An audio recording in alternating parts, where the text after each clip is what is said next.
वो जो ड्रोनों वाली बात है, वो जो हमलों वाली बात है, जिसमें अमेरिका पाकिस्तान से अड्डे मांगने की बात कर रहा था, जिसमें एयर स्पेस की बात हो रही थी, आज उस बात को दोहराया है सेक्रेटरी एंथनी ब्लिंकन ने, और बिलावल भुट्टो साहब ने एग्री कर लिया है। अली अहमद साहब की स्टेटमेंट है कि वो पाकिस्तान के अंदर बेसिस का वादा करके आएंगे। अगर हमें आप लेकर आते हैं, पीपल्स पार्टी आपको लेकर आते हैं, तो बिलावल भुट्टो साहब पाकिस्तान में मिलिट्री बेसिस का वादा करेंगे। मेरे मुल्क के लिए अगर मुझे जो करना पड़ेगा, मेरे मुल्क के लिए मुझे कत्ल करना पड़ेगा, मैं कत्ल करूंगा। मुझे गर्दन रेदनी पड़ेगी, मैं करूंगा। मुझे खुद को जान देनी पड़ेगी, मैं करूंगा।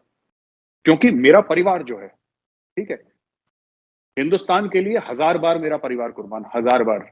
Because this is the only identity I have. मैं तो, मेरे पास तो कोई ऐसा नहीं है ना कि मेरे 57 मुल्क हैं जो हिंदू हैं। What are we talking about? There is no government in Pakistan. This is a joke. आपको पता है पिछले साल इंडिया का total export crossed $650 billion US। $650 billion, जो कि कह रहे हैं कि 4-5 साल में it will cross $1 trillion per year.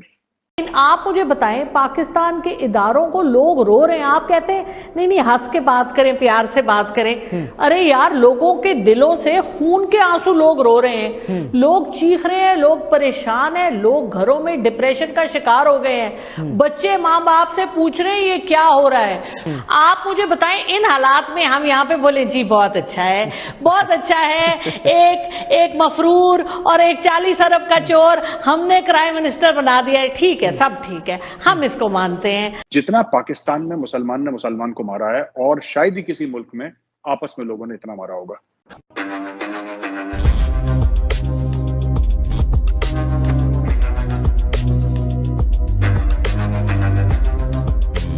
अमेरिकी जो सेक्रेटरी खारजा है एंथनी ब्लिंकन, उन्होंने बिलावल भुट्टो के साथ, जो इस वक्त पाकिस्तान के वजीर खारजा हैं, उनके साथ एक गुफ्तगू की है। 55 मिनट उन्होंने जो गुफ्तगू की, उसमें जिस तरीके से हमें ज़राए बता रहे हैं कि जिस तरीके से लताड़ा है अमेरिकी सेक्रेटरी खारजा ने, उनको दावत भी दी है और वो उन्होंने दावत कबूल की है, और जो आगे फर्दर यकीन दहानी कराई है, मैं उसकी तफसील आपको बताता हूँ। जो भी मुआहदे किए थे इमरान खान साहब ने रशिया के साथ, ख़त्म सब।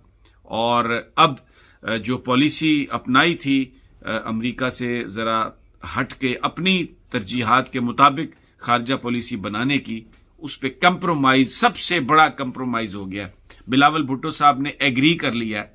जो पहली आज जो गुफ्तगू हुई बिलावल भुट्टो से, उसमें अमेरिका ने मुतालबा कर दिया कि टेररिज्म, यानी आप वो जो ड्रोनों वाली बात है, वो जो हमलों वाली बात है, जिसमें अमेरिका पाकिस्तान से अड्डे मांगने की बात कर रहा था, जिसमें एयर स्पेस की बात हो रही थी, आज उस बात को दोहराया है सेक्रेटरी एंथनी ब्लिंकन ने, और बिलावल भुट्टो साहब ने इस पर यकीन दहानी कराई है कि हम इन चीज़ों को देख रहे हैं और हमारी कमिटमेंट है। सो सिंपली एक BA पास नौजवान जिसका कोई तजुर्बा नहीं है सिवाय इसके कि वो बेनज़ीर भुट्टो का बेटा है, पाकिस्तान का वजीर खारजा है, और उसने आते ही आज जिस तरीके से हैंडल किया है, जिस तरीके से डील की है, वो पाकिस्तान के जो पॉलिसीज, जो PTI की गवर्नमेंट जिनको परस्यू कर रही थी, जिसमें इंडिपेंडेंट खारजा पॉलिसी की बात की गई थी, वो धड़ाम से वो ख़त्म।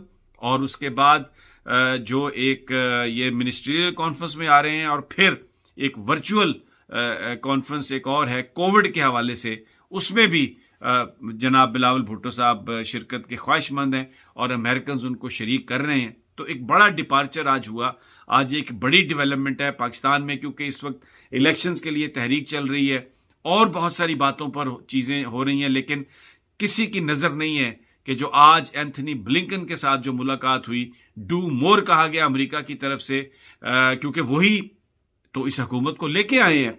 उन्होंने तो कहा था कि आप माफ़ कर दिया जाएगा, और ये वो लोग हैं जो उनके मफादात के लिए काम कर रहे हैं। तो अब जो हमारी जो इंडिपेंडेंट पॉलिसी की जो बुनियाद रखी गई थी, उससे डिपार्चर हो गया। Very sad day. आप बिलावल भुट्टो जरदारी के विजिट को अमेरिका में कैसे देखते हैं?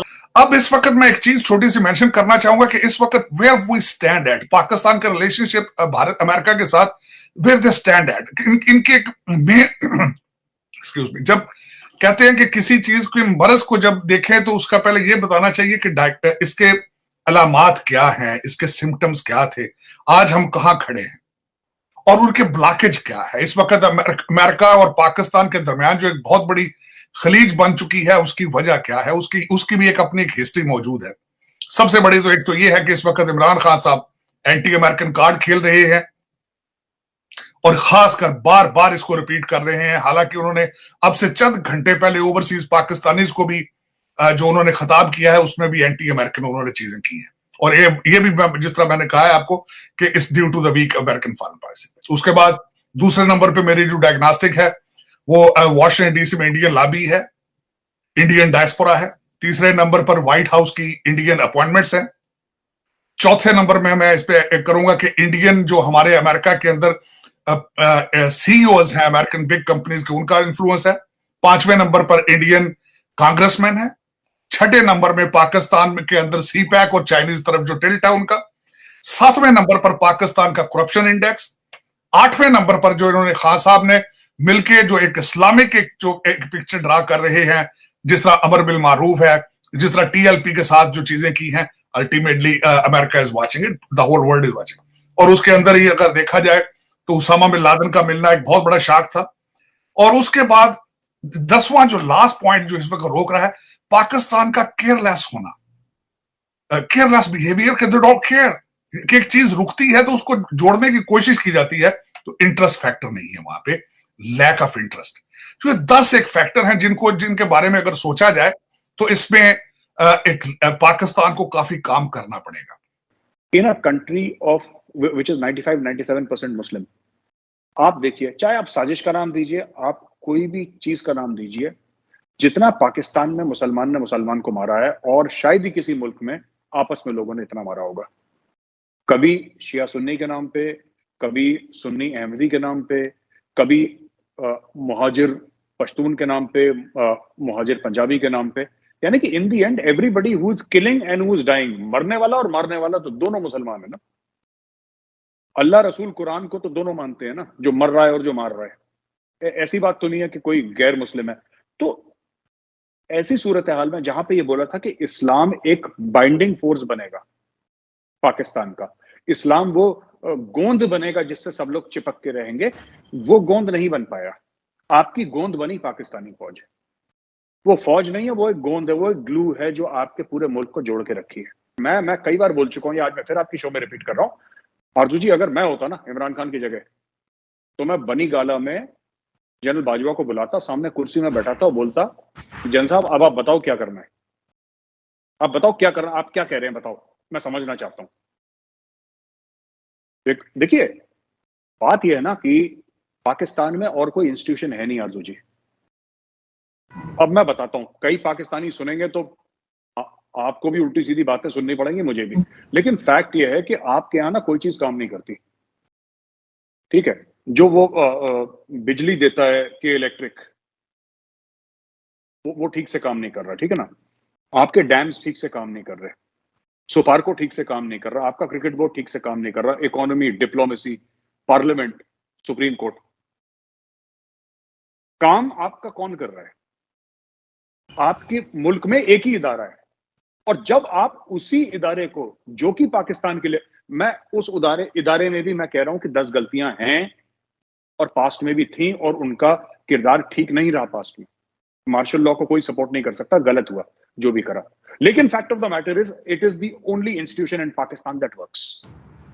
और उसके खिलाफ जो भी बात करेगा, तो या तो उसको अकल नहीं है, बुद्धि नहीं है, उसको इल्म नहीं है, वो अहमक है, he does not understand what he is doing.